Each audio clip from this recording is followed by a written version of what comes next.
नमस्कार, VIP news आप देख रहे हैं। मैं आपके साथ सागर मिश्रा। स्वागत है आप सभी का 3 बजे की 3 बड़ी खबरों में। सबसे पहली खबर आज के दिन की जो पूरे इलाके को गमगीन कर दिया, पूरे बिहार को, वो है कैसी है ये अनहोनी। क्योंकि शहीद पुलिसकर्मी जो गए थे पश्चिम बंगाल में एक चोर को पकड़ने के लिए, उनके शहीद होने का गम एक मां बर्दाश्त नहीं कर पाई।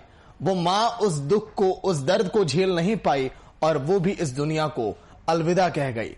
उसके शरीर ने भी उसका साथ छोड़ दिया और पूरे इलाके में, पूरे घर में, पूरे बिहार में इस समय मातम पसर गया इस घटना के बाद। दूसरी खबर आज के दिन की, खाकी पर हमले का सिलसिला लगातार जारी है।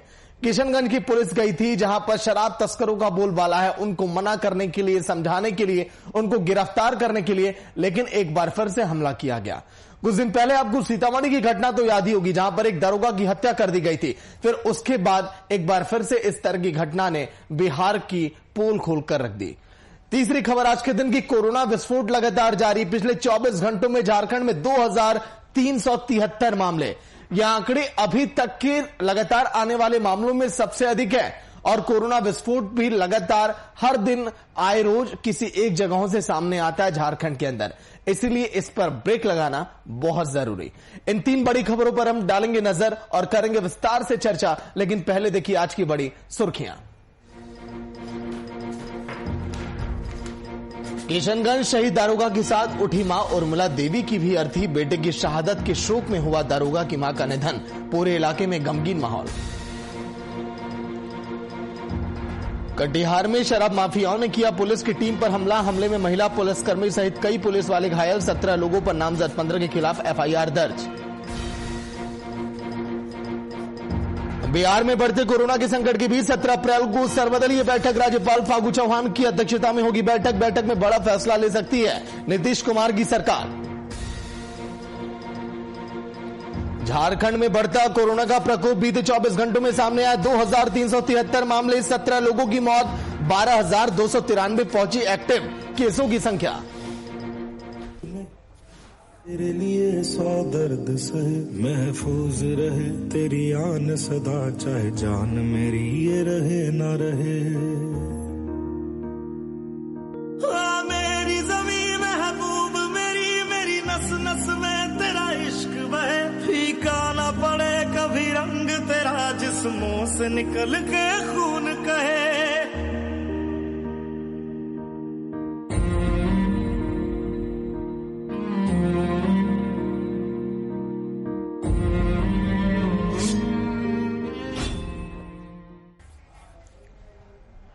अश्वनी कुमार पहुंचे थे पश्चिम बंगाल की उन गलियों में एक चोर को पकड़ने के लिए, लेकिन शायद उन्हें पता नहीं था कि वहां पर दरिंदे जो भीड़ की शक्ल में वहां पर बैठे हुए हैं, उनको हमला करने के लिए, उन पर हमला उन्होंने किया और फिर वो शहीद हो गए। मॉब लिंचिंग का शिकार हुए अश्वनी कुमार। उसके बाद उनके घर में मातम पसर गया। बेटी की हत्या के बाद सदमे में उनकी मां ने भी शरीर छोड़ दिया। बताया जा रहा है कि वो बेटे की हत्या का गम बर्दाश्त नहीं कर पाई। पश्चिम बंगाल में मॉब लिंचिंग का शिकार हुए अश्वनी कुमार का पार्थिव शरीर जब उनके घर पहुंचा तो उनकी मां इस दुख को बर्दाश्त नहीं कर पाई। बेटे का शव देखते ही मां ने भी अपने प्राण त्याग दिए। इसके बाद पूरे इलाके में गमगीन माहौल। एक साथ शहीद थानेदार अश्वनी कुमार के घर से 2 अर्थियां उठी।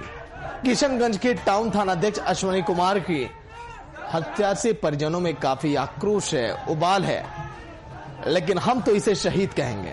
हम शहीद इसलिए कहेंगे क्योंकि अश्वनी कुमार पहुंचे थे पश्चिम बंगाल में उस चोर को पकड़ने के लिए जिसने कई सारी घटनाओं को अंजाम दिया था। लेकिन साजिश के तहत आखिर थानेदार मॉब लिंचिंग का शिकार कैसे है? सबसे पहले तो मैं ये कहना चाहूंगी कि उनको इंसाफ मिलना चाहिए। कोई भी इंसान कैसे कहेगा खुद की जान को खतरे में डाल के, फैमिली होने के बावजूद, तुम लोग जाओ और मुझे छोड़ दो यहाँ पे मरने के लिए। उन लोगों ने उनको छोड़ दिया वहाँ पे अकेले। और दूसरी बात, सिस्टम को ठीक कीजिए ताकि मेरे जैसा और कोई बच्चा उसकी किस्मत ना फूटे। इस एज में सब बाकी बच्चे अपने पापा के साथ यहाँ वहाँ घूमते हैं, ये खरीदो पापा वो खरीदो, और आज मैं यहाँ पे इस टाइप का इंटरव्यू दे रही हूँ। आप लोग समझ रहे हैं, अभी मेरा छोटा सा भाई वो डैडी का आर्मी किया करेगा, मुझे भी करना पड़ेगा। कितना खराब लगता है। मेरी माँ, पिछले साल मेरे नाना जी का डेथ हुआ, मम्मी इतना रो रही थी, इतने बूढ़े थे। मेरे डैडी को मार दिया, मेरे पे क्या गुजर रही है आप लोग नहीं समझ रहे। सब भीड़ की वजह से सब हुआ। कुछ कीजिए सर। डेंगू हुआ था मेरे डैडी को 2018 में, इतना सा खून गिरा था, इतना सा। हम इतने टेंशन में थे, और आज सुबह में ये सब हुआ, अभी तक खून गिर रहा है। सुबह से अभी तक खून गिरा। आप लोग समझ रहे हैं कितना बड़ा कुछ हुआ उनके साथ। दादी भी आज मेरी सुबह गुजर गई इसी ट्रॉमा में। डैडी अपने बेटे का बहुत नहीं सह पाई। लेकिन इस घटना के बाद अब सवाल खड़े होने लगे। बिहार की पुलिस ने कहा कि वो 7 पुलिसकर्मी जो पहुंचे थे अश्वनी कुमार के साथ, वो गद्दारों की श्रेणी में आते हैं, क्योंकि अश्वनी कुमार को अकेला वो छोड़ वहां से निकल चले, और शहीद की मां की पत्नी को दिल की बीमारी थी। वो इस बड़े हादसे को बर्दाश्त नहीं कर पाई, और एक साथ 2 अर्थियां जब घर में सजी, घर के सामने सजी, तो फिर वो माहौल वाकई में आंखों को नम कर देने वाला था।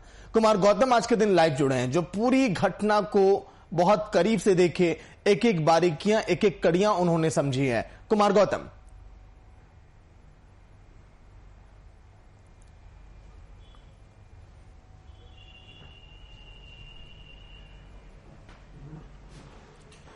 बिल्कुल, एक ऐसी घटना जो पूरे बिहार को मर्माहत करता है, पूरे पुलिस जवान को मर्माहत करता है कि आखिर कोई कैसे ऐसे कर सकता है। सवाल ये है कि कोई कैसे ऐसे कर सकता है कि पुलिस अगर इन्वेस्टिगेशन करने जाती है और उस पूरी टीम वहां से भाग जाती है, एक अकेला महाभारत के चक्रव्यूह में भी शायद इस तरीके की घटना जो अभिमन्यु ने तोड़ी थी, इसको एकदम समझिए कि एक अभिमन्यु की तरह उस पूरे चक्रव्यूह में फंस गए अश्वनी। और उस दौरान जो लोगों के बीच जो मॉब लिंचिंग हुई इस घटना में, तो ये अपनी ड्यूटी निभाने गए थे। इस ड्यूटी के दौरान जब ये शहीद हो गए, और शहीद होने के बाद जिस तरह से इनके परिवार के अंदर शोकाकुल का माहौल है, पूरे गांव के अंदर शोकाकुल का माहौल है, और पूरा बिहार इस वक्त मर्माहत है। जो कोई भी इस खबर को देख रहा है उसके कह सकते हैं कि आंखें नम हो जा रही है, क्योंकि इस घटना से के बाद जहां अश्विनी कुमार शहीद हुए हैं, उनकी मां भी अपने बेटे के इस वियोग में दम तोड़ चुकी हैं। मतलब आप अंदाजा लगाइए कि एक ही घर से में अगर 2 अर्थियां लगी हो, 2 अर्थियां सजी हो, तो उस पूरे गांव की क्या स्थिति होगी, उस शहर का क्या हाल होता होगा। तो आप अंदाजा लगाइए, जबकि अभी उनकी पत्नी अभी पहुंचने वाली हैं, उनकी 2 बेटियां, 1 बेटे, आप अंदाजा लगाइए कि क्या बीत रही होगी। और जिस तरह से गांव में पुलिस प्रशासन के द्वारा और पूरे गांव के जो लोग हैं इस वक्त जब गुजर रहे हैं, तो गांव के सारे लोगों की आंखें नम है। और अंदाजा लगाइए कि मतलब बिहार के अंदर एक ऐसी घटना जिसने पूरे बिहार को झकझोर के रख दिया हो, कि आखिर क्राइम कंट्रोल के लिए अगर पुलिस वहां इन्वेस्टिगेशन करने जाती है, आरोपियों को पकड़ने जाती है, यदि उनके साथ इस तरीके की घटना होगी तो फिर क्या होगा बिहार का। ये बुद्ध की नगरी है, महावीर की धरती है ये। लेकिन इस तरह की घटना कहीं न कहीं पूरे बिहार को ही नहीं, पूरे देश में बिहार को अब किस नजरिए से देखा जा रहा है, यहाँ की पुलिसिंग किस तरीके से अपने ही पुलिस वाले को छोड़कर भाग जाती है। ऐसे में सिर्फ और सिर्फ विभागीय कार्रवाई या निलंबन कोई बहुत बड़ी बात नहीं है, आधे पैसे मिलेंगे वो भी कोई बड़ी बात नहीं, लेकिन जिन्होंने अपनी जान हथेली पर रखकर जिनके साथ वो गए, वो तमाम उनके जो दोस्त हैं, दुश्मन भी ऐसे घड़ी में साथ नहीं छोड़ता है। और ऐसे में सवाल उन पुलिस कर्मियों से पूछे जा रहे हैं कि यदि कल को पूरी जीप अगर जाती है किसी काम के लिए, किसी इन्वेस्टिगेशन में, तो क्या कोई कैसे किसी पे भरोसा करेगा। आप एक गोली तो चला कर देखते, आप एक बार तो गोली के दम पर आप लहराते, सारे लोग वहां से भाग निकलते, लेकिन ये नहीं हुआ। और ऐसे में पुलिस के इस सिस्टम पर सवाल उठते हैं कि क्या किसी एक अधिकारी या किसी एक पुलिस के पदाधिकारी के ऊपर इतनी सारी चीजें छोड़ दी जाए और उसको मरने के लिए छोड़ दिया जाए, ये कहाँ तक उचित है। कहीं ना कहीं अब पूरे इस मामले में बहुत सघन जांच, और इवन की जो एसएसपी हैं वो ये कह रहे हैं कि इस जांच की आंच जिस किसी के भी कॉलर तक पहुंचेगी उसको छोड़ा नहीं जाएगा, उसको कठोर से कठोर सजा दी जाएगी। तो इस वक्त बिहार के अंदर सुबह तक आप अंदाजा लगाइए कि सुबह तक सिर्फ अश्विनी की बातें हो रही थी, शहीद अश्विनी कुमार की बात हो रही थी, लेकिन अब जैसे जैसे दिन ढल रहा है उनकी मां का निधन होना कहीं ना कहीं परिवार को डबल नुकसान है, डबल क्षति है। और इसकी भरपाई कैसे होगा? कुछ दिन पहले ही अश्विनी के पिता का निधन हुआ था, सेवानिवृत्त टीचर थे वो, और पटना में पूरा परिवार रहता था, बच्चों को पढ़ाना लिखाना, वो तमाम वो चीजें पटना में फ्लैट लेकर के रहते थे अश्विनी कुमार। लेकिन आज देखिए कि जिस तरह से किशनगंज से लेकर के पश्चिम बंगाल और पश्चिम बंगाल का बॉर्डर है, वहां पर इस तरीके की घटना के बाद जो हालात पैदा हुए हैं वो आने वाले कुछ समय तक लोगों के अंदर एक सिहरन सी महसूस होगी कि पुलिस के आखिर कार्यशैली पर कैसे आदमी काम करेगा, कैसे कोई सवाल उठाएगा। क्योंकि अगर कोई व्यक्ति, अभी देखिए कुछ देर पहले ही आरा की घटना, छपरा की घटना, जहां पर शराबबंदी को लेकर, कटिहार की घटना देखिए कि शराब तस्करी को लेकर के बिहार में इतना बड़ा कानून है, और शराब तस्करी को लेकर के जब वहां पर छापेमारी की जाती है तो वहां स्थानीय लोगों की मदद से पुलिस वाले के ऊपर हमला किया जाता है। तो जब हमारे रक्षक के ऊपर ही इस तरीके से अटैक किए जाएंगे तो कितनी मुश्किलें होगी, कितनी दिक्कतें होंगी, ये एक बहुत बड़ा सवाल है। और इस सवाल से अब सरकार को चेतने की जरूरत है, सरकार को अब इस सिस्टम को सुधारने की जरूरत है, क्योंकि ये एक ऐसा हादसा, एक ऐसी घटना जो सिर्फ अश्विनी कुमार के परिवार के साथ नहीं बल्कि उन तमाम पुलिस कर्मियों के परिवार को भी जो इस वक्त देख रहे हैं उनके मन में भी कहीं ना कहीं होगा कि आखिर दाव हथेली पर लेकर के, अपनी जान को हथेली पर लेकर के अगर वो किसी इन्वेस्टिगेशन में जाते हैं, किसी आरोपी को पकड़ने जाते हैं, अगर आरोपी के पास हथियार है तो क्या पुलिस हथियार का इस्तेमाल नहीं कर सकती थी? इनके साथ जो लोग गए थे वो भाग क्यों आए?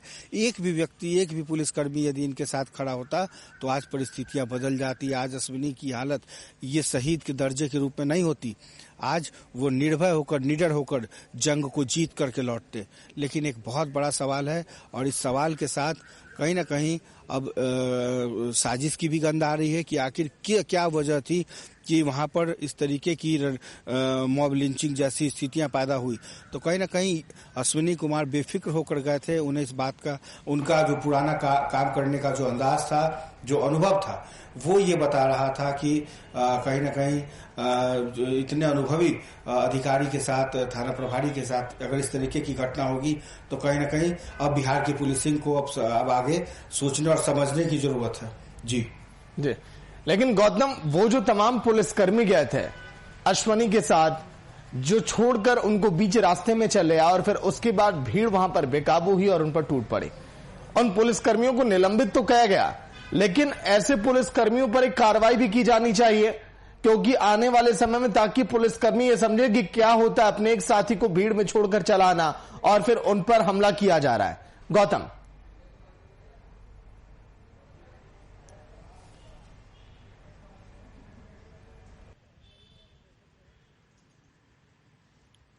बिल्कुल, देखिए कार्रवाई तो इमीडिएट हुई है, कार्रवाई आईजी रेंज से भी हुई है। एसएसपी ने खुद तमाम जो साथ में गए थे उन तमाम को निलंबित कर दिया गया है।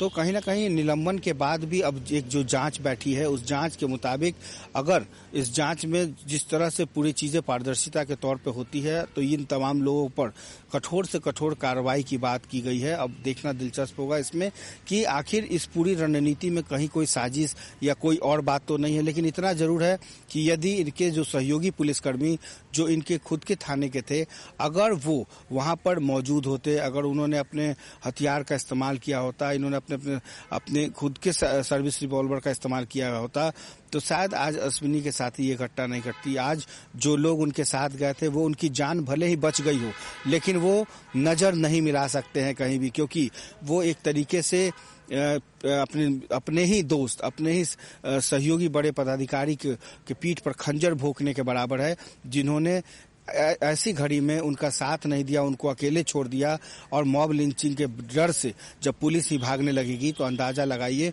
कि उस भीड़ तंत्र के हवाले चाहे कोई भी बड़ा से बड़ा अधिकारी क्यों ना हो। ऐसा नहीं है कि ये पहली ऐसी कोई घटना है जहां पर भीड़ तंत्र का शिकार हुई हो पुलिस, लेकिन ये पहला ऐसा मौका जरूर है कि जहां पर उनके सहयोगी के साथ जो लोग गए हैं वो उनको छोड़कर भाग निकले हों। तो ये कहीं ना कहीं ये इस तरह की जो बातें हैं तो ये बताती है कि बिहार पुलिसिंग क्या पीठ दिखाकर भाग जाती है, ये एक बहुत बड़ा सवाल है। और जो मजबूती से लड़ना चाहता है उसके साथ क्या भीड़ तंत्र इतना मजबूती से लड़ता है कि उनकी जान गंवानी पड़ जाती है। तो कोई ऐसे में कोई भी अधिकारी या कोई भी पुलिसकर्मी वो क्यों जाएगा किसी को पकड़ने, वो क्यों जाएगा? वो अपनी अगर ड्यूटी चाहते तो खाना पूर्ति के तौर पे पूरी पुलिस की कार्यप्रणाली पर उठा कि आखिर एक एसएचओ जब जाता है कहीं दूर प्रदेश में एक बड़ी कार्रवाई को अंजाम देने के लिए तो वहां पर आखिर उन साथियों ने उनका साथ क्यों छोड़ा?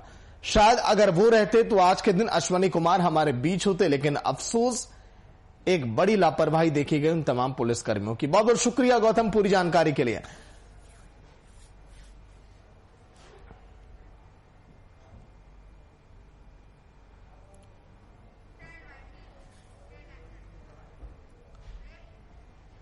और खाकी पर हमले का सिलसिला, सीतामढ़ी में दारोगा की हत्या, फिर किशनगंज के एसएचओ की पश्चिम बंगाल में हत्या, अब कटिहार का एक वीडियो जो साफ तौर पर यह दर्शाता है, दिखाता है कि किस तरह से अपराध चरम पर है। कटिहार में भी शराब माफिया, पुलिस क्या कानून को ही कुछ नहीं समझते। शुक्रवार को शराब माफिया को पकड़ने के लिए गई कटिहार के बरसोई थाने की पुलिस की टीम पर हमला बोल दिया। इस वीडियो में आप देखिए रघुनाथपुर इलाके के माफिया ने महिलाओं की आड़ लेकर कैसे पुलिस की टीम पर हमला बोल दिया। दारोगा को भीड़ ने बाकी टीम से अलग करके घेर लिया। ऑन ड्यूटी पुलिस ऑफिसर को जमकर पीटा। इस टीम में महिला पुलिसकर्मी भी शामिल है जो वीडियो में देखी जा सकती है। उनके साथ भी मारपीट की गई।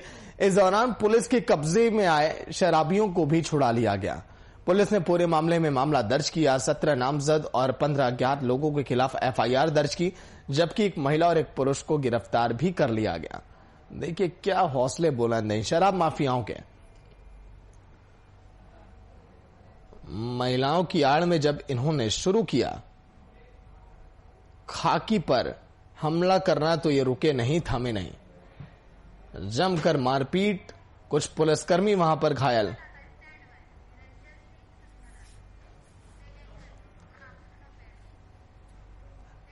संवाददाता निरंजन सिंह फोन लाइन पर पूरी जानकारी के साथ। निरंजन, एक बार फिर से सीतामढ़ी वाली तस्वीरें यहां पर दोहरा सकती थी अगर यहां पर पुलिस की टीम भागकर अपनी जान नहीं बचाती। जिस तरह से ये शराब तस्कर बेकाबू हो चुके हैं, इन पर कार्रवाई करने जब जाओ तो ये किसी को कुछ भी नहीं समझते हैं। निरंजन,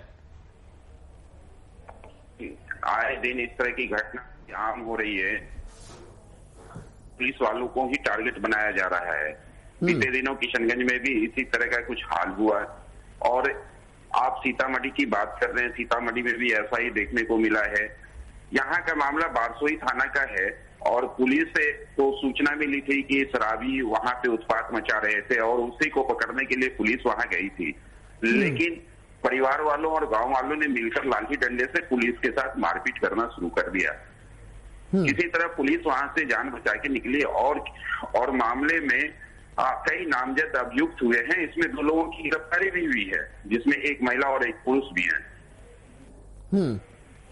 लेकिन निरंजन, क्या जो ग्रामीण थे, जो शराब तस्कर थे, जिन लोगों ने हमला बोला पुलिस की टीम पर, कितने लोग अभी तक पकड़े गए? निरंजन, इसमें 2 लोगों की गिरफ्तारी हुई है। इसमें 17 लोग नामजद हैं और 10 अज्ञात लोगों पे नामजद किया गया है और अभी 2 लोगों की गिरफ्तारी हुई है। बाकी लोगों की गिरफ्तारी के लिए छापामारी जारी है और जल्दी गिरफ्तारी की बात बारसोई अनुमंडल के एसडीपीओ बता रहे हैं। चलिए, शुक्रिया निरंजन पूरी जानकारी के लिए। तो खाकी पर हमले का सिलसिला लगातार जारी है, जिस तरह से संवाददाता ने जिक्र किया। चितरंजन गगन, प्रवक्ता आरजेडी के फोन लाइन पर। चितरंजन जी, लगातार घटनाएं सामने आ रही हैं, एक बार फिर से कुछ वैसी तस्वीरें दोहराई गई जैसा कि सीतामढ़ी में आप सभी ने करीब से देखा। शराब तस्करों के हौसले बुलंद हैं, लेकिन नीतीश कुमार और जेडीयू की सरकार ये मानने के लिए तैयार नहीं है। चितरंजन जी, देखिए, जब सरकार के संरक्षण में अपराध होगा और अपराध कर्मियों को सरकारी संरक्षण मिलेगा तो सवाल ही नहीं है कि वहाँ पर अपराध पर नियंत्रण हो। आज देख रहे हैं आप जिस ढंग की आज घटना कटिहार में घटी, अब इससे बड़ा अब और क्या हो सकता है। अपराधियों का मनोबल इतना अधिक बढ़ गया है, जब आप पुलिस का इस्तेमाल जनप्रतिनिधि को गाली दिलवाने में, विधानसभा में घुस कर उनको पिटवाने में कीजिएगा तो स्वाभाविक रूप से है, एक तरफ पुलिस का मनोबल गिरेगा, दूसरे तरफ अपराधियों का मनोबल बढ़ेगा।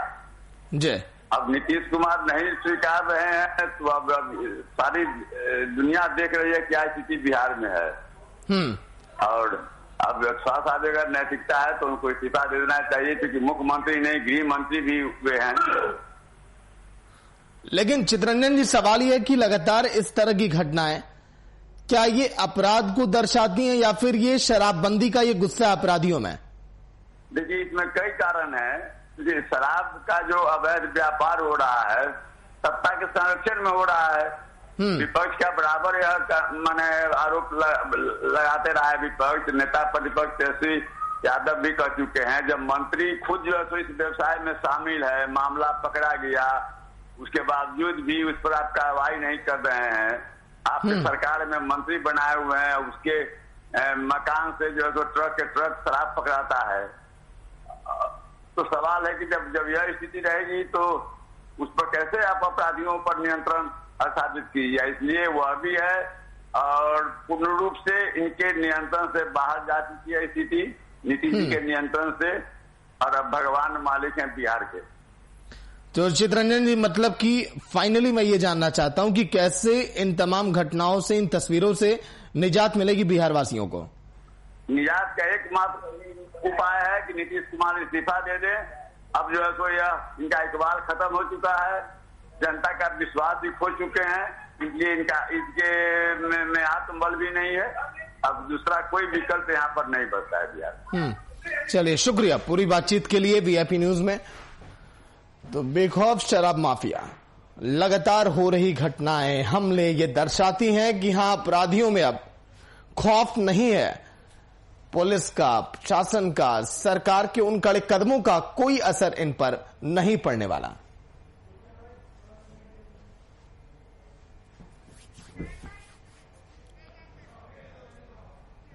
और झारखंड में कोरोना वायरस का प्रकोप लगातार जारी है। राज्य में शनिवार को ही कोरोना वायरस संक्रमित 17 लोगों की मौत हो गई।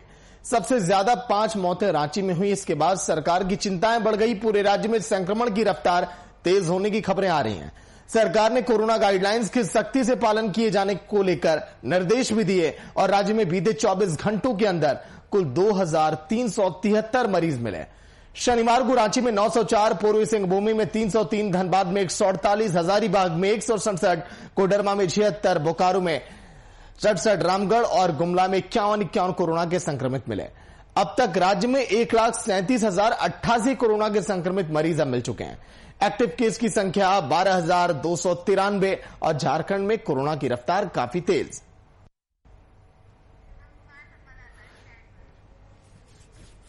शुभम कुमार फोन लाइन पर पूरी जानकारी के साथ। शुभम, दिन प्रतिदिन कोरोना के आंकड़े लगातार जिस स्पीड से बढ़ते चले जा रहे हैं, कुछ अब बड़े निर्णय लेने होंगे, कुछ बड़े कदम उठाने होंगे, नहीं तो फिर हालात और बेकाबू हो जाएंगे। शुभम जी बिल्कुल सागर, देखिए क्योंकि जो कोरोना का दूसरा स्ट्रेन है उससे अब झारखंड राज्य भी अछूता नहीं है। जिस तरीका से जो बढ़ते आंकड़े सामने आ रहे हैं उसे देखकर लगता है कि अब राज्य सरकार को स्वास्थ्य मंत्री बन्ना गुप्ता को ठोस कदम उठाने की जरूरत है, क्योंकि महज रात भर में 904 का आंकड़ा राजधानी रांची में पार कर गया। तो आप समझ सकते हैं राजधानी रांची में इतने बड़े अस्पतालों की संख्या है, जिला की क्या हाल होगी। झारखंड के जो तमाम जिले हैं, छोटे जिले हैं, बोकारो की बात कर ले, धनबाद की बात कर ले, पलामू चतरा की बात कर ले, ऐसे भी जिले हैं जहां पर कोरोना संक्रमित मरीज पाए जा रहे हैं, वहां पर अस्पताल की सुविधा नहीं है। तो कहीं ना कहीं अब राज्य सरकार को सजग होना पड़ेगा और इससे एक ठोस कदम उठाने की जरूरत है, नहीं तो वो दिन दूर नहीं कि 2020 जैसी स्थिति एक बार फिर से झारखंड में देखने को मिल सकती है। जी सागर। लेकिन शुभम, आखिर जो पाबंदियां लगाई गई हैं अभी उसका कितना पालन हो रहा है? क्या उसका कुछ असर दिखाई दे रहा है या फिर सब केवल नाम मात्र के लिए? अगर सागर बात करें पाबंदियों की, तो झारखंड में बस कोरोना के गाइडलाइन बनाए गए हैं और जिसका अनुपालन राज्य की जनता से तो भली भांति नहीं किया जा रहा है। अगर गाइडलाइन की बात करें तो एक नई गाइडलाइन बनाई गई थी राज्य सरकार के द्वारा कि रात 8 बजे से लेकर सुबह 6 बजे तक राजधानी रांची समेत तमाम जिलों के प्रतिष्ठानों को बंद किया जाएगा। तो सागर, मुझे लगता है महज दुकानों को बंद कर देने से कोरोना पर हम अंकुश नहीं लगा सकते। कोरोना पर अंकुश लगाना है तो राज्य की जनता को सबसे पहले जागरूक करने की जरूरत है, नहीं तो वो जो स्थिति है वो दिन पर दिन बिगड़ती हुई चली जा रही है। दूसरी बात करें सागर, तो जिस तरीका से कोरोना के जो बढ़ते आंकड़े सामने आ रहे हैं, अभी उतनी जांच नहीं हो पा रही है। सीमित जांच में इतने बड़े आंकड़ों का सामने आना, तो कहीं ना कहीं आप समझ सकते हैं जब जांच की गति बढ़ाई जाएगी तब क्या वो मंजर होगा, तब क्या वो जो आंकड़े आएंगे, तब क्या वो भयावह स्थिति पैदा हो सकती है। ये तमाम सवाल है। अब इस सवालों का जवाब और किसी को नहीं, राज्य के स्वास्थ्य मंत्री बन्ना गुप्ता और झारखंड के मुख्यमंत्री हेमंत सोरेन को इस पर एक कड़े कदम उठाने की भी आवश्यकता है। जी सागर। चलिए, शुक्रिया शुभम पूरी जानकारी के लिए। तो 24 घंटों में 17 लोगों की मौतें, हालात वाकई में चिंताजनक, परेशान करने वाली आंकड़े झारखंड के लिए कि आखिर राज्य सरकार भी चिंतित कि करें तो करें क्या।